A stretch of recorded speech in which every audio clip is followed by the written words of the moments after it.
Hello friends, welcome to Creative Medicine. In this lecture, we will learn about Lines of dermatology. BLASCHKO's lines. BLASCHKO's lines are lines of embryonic development.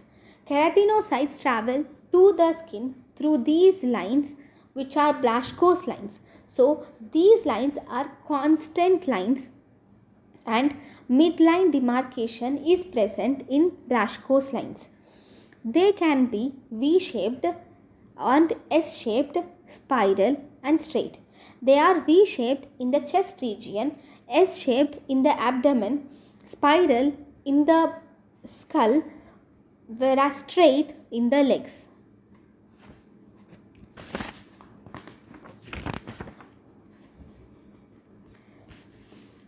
The diseases which occur along the BLASCHKO's lines are called dermatosis. Dermatosis can be of three types: congenital dermatosis, acquired dermatosis, or genodermatosis.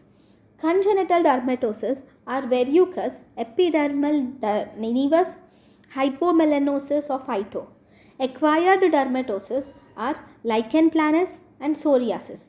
Genodermatosis includes incontinentia pigmenti. Second type of lines are Langer's lines. Langer's lines are relaxed skin tension lines. Langer's lines are along the orientation of collagen bundles and muscle fibers in the skin. They are parallel to the collagen bundles.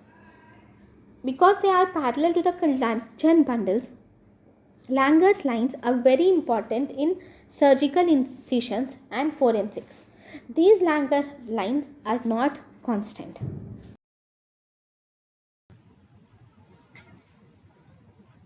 thank you and thank you for watching.